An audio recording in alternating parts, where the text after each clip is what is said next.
Today is 1 year since the devastating Los Angeles fires began. They destroyed thousands of homes, 40,000 acres, and killed more than 30 people. Well, joining us right now is Jacob Soboroff, MS Now's senior political and national reporter, and he's the author of a new book. It's called Firestorm, The Great Los Angeles Fires in America's New Age of Disaster. You were there on the ground as all of this was going on, and you spent the last year writing about it. We all watched this with some trepidation and terror for so many families and people who lost homes, and we've all now, a year later, trying to understand, as you just asked, do we know people who lost homes? Everybody knows somebody. Everybody knows somebody.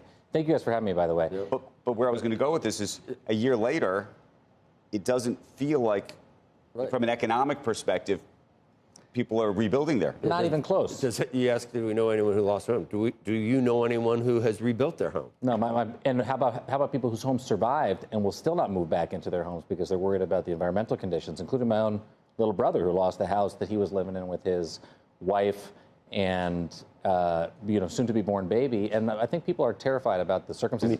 I just read a study that said 40% of the lots that were sold at the end of last year went to corporate investors, not to locals. I think that people are having a really hard time.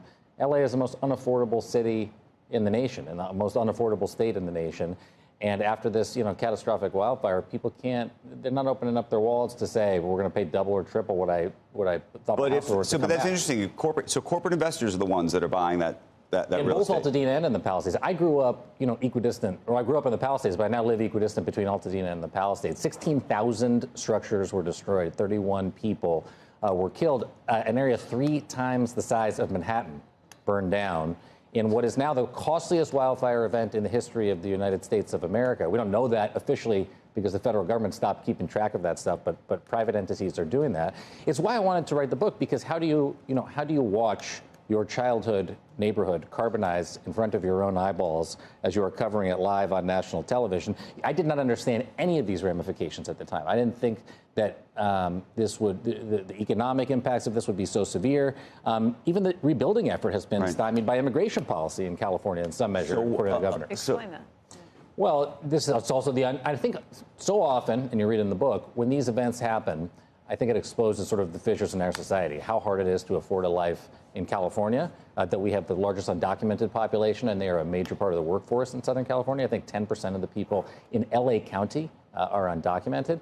And so the ICE policies have been largely targeting people that work at Home Depots in LA, not the so-called worst of the worst that the administration says that they're going after. So it's directly targeting some of the people who are engaged and historically would be engaged in home building in Los Angeles. And I talked to Governor Newsom the other day, and he's, not surprisingly, saying he's worried about that.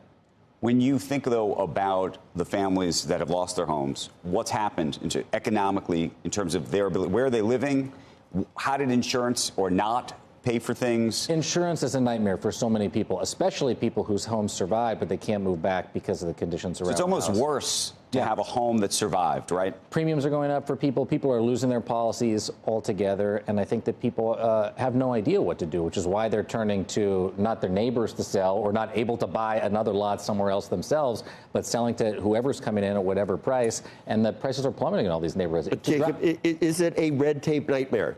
Blaming it on the mayor, Karen Bass, or blaming it on Gavin Newsom? Where could it be better? Could things be much better? Of course it could. So 16,000 structures destroyed. I think about 3,000 permits have been issued for rebuilding within the first year. Newsom will argue, and I think when he runs for president, if he runs for president, when he on Drudge, it's front runner. Yeah. There's a big picture of him on Drudge with what's gas out there? $5 a gallon. I saw it was $1.80 somewhere. Think about what people. And by the way, I don't blame anybody for looking at politicians and saying, who's to blame for losing my house in this event? Could it have been preventable? But is it true? Is it accurate? There's no proximate cause. And I think when you read the book, you'll see I sat down with I'm not an emergency management official. Right. I'm not a climate scientist. I'm not a wildlife biologist. All the things that were affected by this. But do you feel like you now have a read on what really happened? Yes, definitely. And that's what the book does. And that's so I spent time with all of these folks. And what I learned is there's not one proximate cause for events like this in America's new age of disaster. There are many. There was a spark in the Palisades, and an arsonist started the original fire that became the holdover fire that became Where was the water? Palisades fire.